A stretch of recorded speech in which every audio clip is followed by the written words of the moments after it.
And what of suffering? Is suffering the way and the path to God? Some say it is the only way. I am not pleased by suffering, and whoever says I am does not know me. Suffering is an unnecessary aspect of the human experience.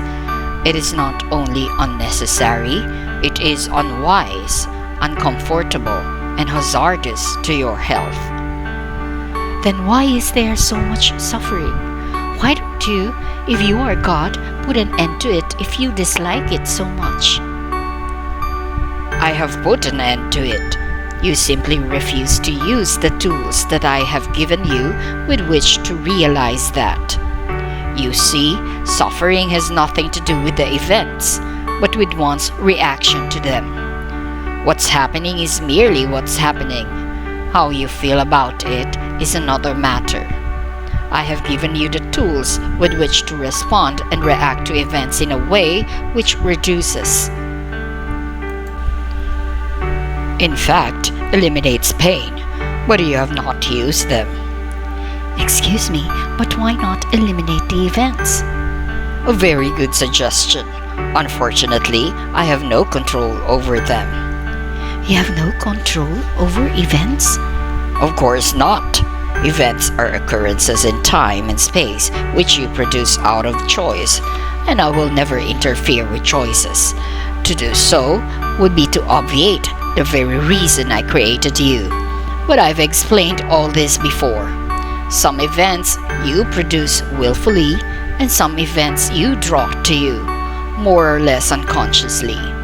Some events, major natural disasters, are among those you toss into this category, are written off to fate. Yet even fate can be an acronym for from all thoughts everywhere. In other words, the consciousness of the planet. The collective consciousness. Precisely, exactly. There are those who say the world is going to hell in a handbasket. Our ecology is dying. Our planet is in for a major geophysical disaster. Earthquakes, volcanoes, maybe even a tilting of the earth on its axis. And there are others who say collective consciousness can change all that we can save the earth with our thoughts. Thoughts put into action. If enough people everywhere believe something must be done to help the environment, you will save the earth. But you must work fast. So much damage has already been done for so long. This will take a major attitudinal shift. You mean if we don't, we will see the earth and its inhabitants destroyed? I have made the laws of the physical universe clear enough for anyone to understand. There are laws of cause and effect which have been sufficiently outlined to your scientists, physicists, and through them to your world leaders. These laws don't need to be outlined once more here. Getting back to suffering, where did we ever get the idea that suffering was good? That the saintly suffer in silence? The saintly do suffer in silence, but that does not mean suffering is good. The students in the School of Mastery suffer in silence because they understand that suffering is not the way of God, but rather a sure sign that there is still something to learn of the way of God, still something to remember. The true master does not suffer in silence at all, but only appears to be suffering without complaint. The reason that the true master does not complain is that the true master is not suffering, but simply experiencing a set of circumstances that you would call insufferable. A practicing master does not speak of suffering simply because a master practicing clearly understands the power of the word, and so chooses to simply not say a word about it. We make real that to which we pay attention. The master knows this. The master places himself a choice with regard to which she chooses to make real. You have all done this from time to time. There is not one among you who has not made a headache disappear, or a visit to the dentist less painful through your decision about it. A master simply makes the same decision about larger things. But why have suffering at all? Why have even the possibility of suffering?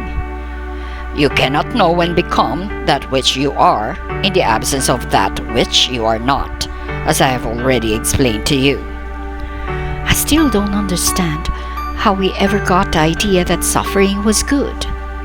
You are wise to be insistent in questioning that.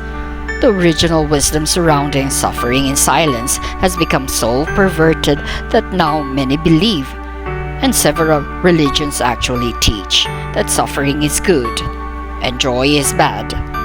Therefore, you have decided that if someone has cancer but keeps it to himself, he is a saint. Whereas, if someone has, to pick a dynamite topic, robust sexuality, and celebrates it openly, she is a sinner. Boy, you did pick a dynamite topic, and you cleverly changed the pronoun to from male to female. Was that to make a point? It was to show you how your prejudices. You don't like to think of women having robust sexuality, much less celebrating it openly. You would rather see a man dying without a whimper on the battlefield than a woman making love with a whimper in the street. Wouldn't you? I have no judgment one way or the other, but you have all sorts of them, and I suggest that it is your judgments which keep you from joy, and your expectations which make you unhappy. All of this put together is what causes you dis-ease, and therein begins your suffering. How do I know what you're saying is true? How do I know this is even God speaking and not my overactive imagination? You've asked that before. My answer is the same. What difference does it make? Even if everything I've said is wrong, can you think of a better way to live? No. Then wrong is right, and right is wrong. Yet I'll tell you this, to help you out of your dilemma. Believe nothing I say. Simply live it. Experience it. Then live whatever other paradigm you want to construct. Afterward, look to your experience to find your truth. One day, if you have a great deal of courage, you will experience a world where making love is considered better than making war. On that day, will you rejoice?